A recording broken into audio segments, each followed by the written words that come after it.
नमस्कार, आप सभी का मेरे इस नए ठिकाने पर बहुत बहुत स्वागत है। मेरा नाम है सोहित मिश्रा। साहिर लुधियानवी का एक शेर है कि वो अफसाना जिसे अंजाम तक लाना ना हो मुमकिन, उसे एक खूबसूरत मोड़ देकर छोड़ना अच्छा है। बस इसी सोच के साथ एनडीटीवी के अपने सफ़र के ख़राब होने से पहले मैंने भी एनडीटीवी छोड़ दिया है। भी इसलिए क्योंकि पिछले 1 साल में इस संस्था को छोड़ने वाला ना मैं पहला शख्स हूं और यकीन मानिए आखिरी भी नहीं। 7 साल पहले इंटर्नशिप करने के बाद जब चैनल में बतौर एक जूनियर रिपोर्टर नौकरी लगी, एनडीटीवी में काम करना सपना था।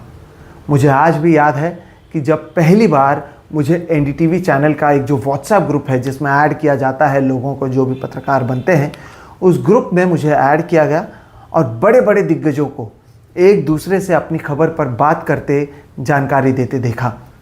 कुछ समय तो यकीन ही नहीं हुआ कि ये सच है।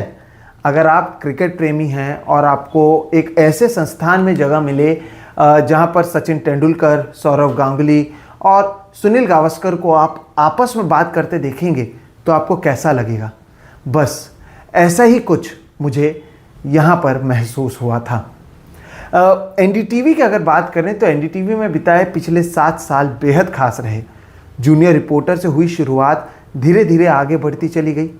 एंकरिंग करने का मौका मिला, अलग अलग रिपोर्ट्स बनाए और बाद में मुंबई जैसे एक बड़े ब्यूरो को संभालने का भी मौका मिला। इस पूरे सफ़र में जो एक चीज़ मेरे साथ रही थी वो थी ईमानदारी, जनता के विषय को सही तरीके से उठाना। और इसके साथ ही एनडीटीवी का तो वो साथ था जहाँ पर ऐसी खबरों को प्राथमिकता मिलती थी। आप ही सोचिए, अखबारों, यूट्यूब के थंबनेल में बड़े बड़े दिग्गजों के बीच इस चैनल ने मेरी तस्वीर लगाई, मुझे इतना प्यार दिया जो शायद मैंने कभी नहीं सोचा था। लेकिन ये भी सच है कि अब चीज़ें बदलने लग गई थी। इस चैनल में अब भी आपको मैं बता दूं कि ऐसे तमाम लोग हैं जो बखूबी अपना काम निभा रहे हैं, जो ईमानदारी से अपनी काम को आप दर्शकों के सामने लाने की कोशिश भी कर रहे हैं। लेकिन ये बात भी सही है कि अब ये संस्था वो संस्था नहीं रही जहां पर मुझ जैसे कई पत्रकार काम करना चाहते थे। 1 साल पहले कुछ लोगों ने जिस तरह से इस चैनल को अपने हाथ में लिया और उसके बाद पहले पत्रकारिता को लेकर बड़े बड़े प्रवचन दिए, लक्ष्मण रेखा रखने की भी बात कही, लेकिन ये सारी चीज़ें मैं आपको बता दूं कि केवल शब्द ही रहे। हकीकत में ऐसा कुछ हुआ ही नहीं। धीरे धीरे जिन खबरों को पहले सबसे ज़्यादा अहमियत दी जाती थी, ऐसी खबरों को चलाने के लिए हर रोज़ खूब लड़ाई लड़नी पड़ रही थी। कुछ समझ ही नहीं आ रहा था कि क्या हो रहा है हम लोगों के साथ। जिस लाल माइक को अपने हाथ में पकड़ना एक गर्व की बात होती थी, धीरे धीरे ऐसा लगने लगा कि उस लाल माइक पर किसी ने कब्जा कर लिया है। इसलिए अभी आप देखिए, ऐसे ऐसे नेता जो शायद पहले एनडीटीवी का नाम सुनकर डर जाते थे, अब यहाँ आकर इंटरव्यू दे रहे हैं। इतने साल इनका इस चैनल से मुंह फेर लेना बताता है कि ये चैनल किस तरह से सही दिशा पर था। खैर, इस चैनल या उसके बारे में बात करने के लिए तो मैं बहुत छोटा हूँ, लेकिन इस चैनल के बदौलत आप लोगों से जो प्यार मिला उसे कैसे भूल सकता हूँ। तमाम न्यूज़ चैनल होने के बावजूद आप में से ऐसे कई हैं जो एनडीटीवी के मुझ जैसे एक छोटे से रिपोर्टर को नाम से जानते थे। इसी चैनल के लिए किए यूनिवर्सिटी सीरीज़, नौकरी सीरीज़, कोरोना काल की जो खबरें थी, उन्हें आप लोगों ने बहुत प्यार दिया। मैं यूट्यूब लिंक पर आपके सारे कमेंट्स को पढ़ता था। वहाँ पर लिखे गए शब्दों को पढ़ मन ही मन अच्छा लगता था कि इतना प्यार मिल रहा है। अच्छा काम करने के लिए आप सभी ने इतने सालों तक हौसला अफजाई की है। जब 2017 में एनडीटीवी से जुड़ा तब मुंबई के लोअर परेल में, मुझे आज भी याद है, एक ठीक ठाक दफ्तर था, कई सारे लोग थे। धीरे धीरे जब चीज़ें आगे बढ़ती गईं, लोग कम होते गए, दफ्तर छोटा हुआ। उसके बाद तो दफ्तर और भी छोटा हो गया। लेकिन इसके बावजूद आप सभी दर्शकों को आज ये बताना बहुत ज़रूरी है कि कभी भी डॉक्टर रॉय ने किसी की भी खबर को इसलिए चलने से नहीं रोका क्योंकि उस खबर के चल जाने से उन्हें नुकसान हो सकता है, सरकार नाराज़ हो सकती है। अब मुंबई में एक बड़ा दफ्तर बन रहा है, लोग वहाँ जाएंगे, लेकिन शायद अब उस दफ्तर में वो बात ना हो जो छोटे से दफ्तर में कम पैसे मिलने के बावजूद थी। ऐसे कई लोग हैं जो यहाँ पर कई साल बिना इंक्रीमेंट, बिना किसी वेतन में बढ़ोतरी के काम करते रहे और आज भी कर रहे हैं। महंगाई के इस समय में इन सभी लोगों को अलग अलग संस्थाओं से बहुत ऑफर आए होंगे, अच्छे पैसे भी मिल रहे होंगे, लेकिन एनडीटीवी में पत्रकारिता की दीवानगी ने इन सभी को यहाँ रोके रखा। आज भी आपको मैं बता दूं, ऐसे कई सिरफिरे यहाँ पर काम कर रहे हैं, लेकिन ये भी सच है कि मैंने एनडीटीवी छोड़ दिया है। ये फैसला लेना यकीन मानिए दोस्तों मेरे लिए आसान नहीं था। जिस चैनल ने मुझे सब कुछ दिया, आज जो कुछ हूँ वो इसी चैनल की वजह से हूँ। निजी जीवन में भी अपने हमसफ़र से पहली बार यही मिला था। जितनी मेहनत यहाँ पहुँचने के लिए इतनी सालों में की, उस सभी को छोड़कर अचानक से इस्तीफ़ा देने का निर्णय लेना आसान नहीं था। कई ऐसे चाहने वाले लोग थे, कई ऐसे मेरी फिक्र करने वाले लोग थे। उन्होंने कहा कि तुम्हारी उम्र ही कितनी है, 30 साल की उम्र में अब तुम करोगे क्या, कहाँ जाओगे। लेकिन जो मेरे साथ हैं, मेरे दोस्त हैं और ख़ास तौर पर जो मेरे परिवार के सदस्य हैं, उन्हें दिख रहा था कि किस तरह हर रोज़ मेरी मायूसी बढ़ रही है।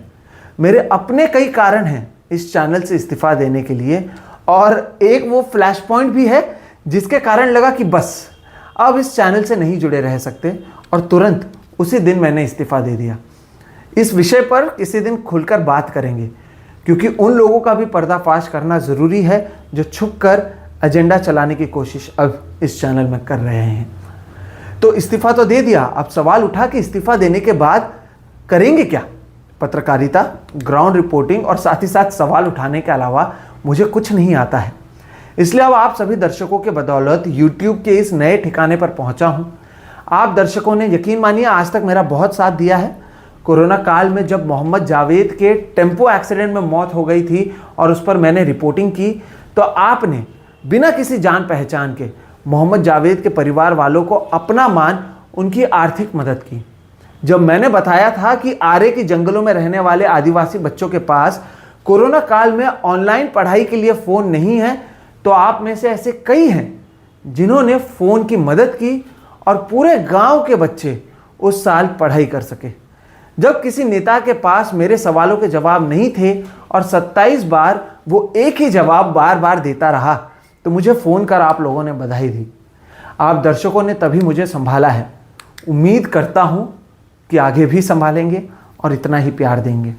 इसके बदले में मैं आपसे यही वादा कर सकता हूँ कि उतनी ही ईमानदारी के साथ हर एक विषय पर दोस्तों अपनी बात मैं रखूँगा। आने वाले दिनों में बड़े बड़े जो करंट अफेयर्स के मुद्दे हैं उसे आसान और सरल शब्द में समझाने की बात हो, लोगों के इंटरव्यूज़ करना हो, या फिर ग्राउंड रिपोर्टिंग जिसके वजह से आप लोगों ने आज तक सबसे ज़्यादा प्यार दिया है, उन सभी चीज़ों को अब इस नई जगह से जारी रखने की कोशिश होगी। ऐसा नहीं है कि दूसरी संस्थाओं ने काम करने का ऑफ़र नहीं दिया, लेकिन एनडीटीवी ने जो आज़ादी दी थी, शायद वो आज़ादी वहाँ नहीं मिल पाती। कम पैसे और ज़्यादा आज़ादी में मैं बहुत खुश था। वापस सुनिए, कम पैसे और ज़्यादा आज़ादी में मैं बहुत खुश था, और इसलिए अब यहाँ से उसी जोश के साथ आगे बढ़ने की कोशिश है। इस फैसले को लेने के लिए कई लोगों से बात की, उनसे भी जो अब भी चैनल में हैं और उनसे भी जो अब चैनल छोड़ चुके हैं, यूट्यूब पर आ गए हैं और ईमानदारी से यहाँ पर पत्रकारिता कर रहे हैं। किसी का नाम नहीं ले रहा क्योंकि बहुत सारे लोग हैं, किसी का नाम छूट जाना सही नहीं होगा। सभी ने कहा कि ये फैसला सही है। जितने लोगों से बात की, हर किसी ने कहा कि ठीक है, आप जो कर रहे हो बिल्कुल सही कर रहे हो। इसलिए अब हम भी बिना कुछ सोचे समझे पानी में कूद गए हैं। अब डूबने से बचाने की जिम्मेदारी आपकी है। अगर मुझसे गलती होती है तो डांटिए, अगर मैं कुछ अच्छा करता हूं तो वो भी बताइए। क्या करना चाहिए आप मार्गदर्शन कीजिए। अब यही ठिकाना है, यही अब मेरा नया घर है। आपसे सिर्फ एक गुजारिश है कि इस चैनल को लाइक करें, सब्सक्राइब करें। ईमानदार पत्रकारिता की चाह रखने वाले ज़्यादा से ज़्यादा लोगों के साथ इसे साझा करें, और मुझे भी बताएं कि आप मुझसे और इस चैनल से क्या कुछ अपेक्षा रखते हैं, क्या देखना चाहते हैं, क्या सुनना चाहते हैं। आज के लिए मुझे लगता है कि बस यहीं रुक जाना चाहिए। अब अगले वीडियो से अलग अलग मुद्दों पर चर्चा होगी, बात होगी और सच को आपके सामने लाने की कोशिश होगी। नमस्कार।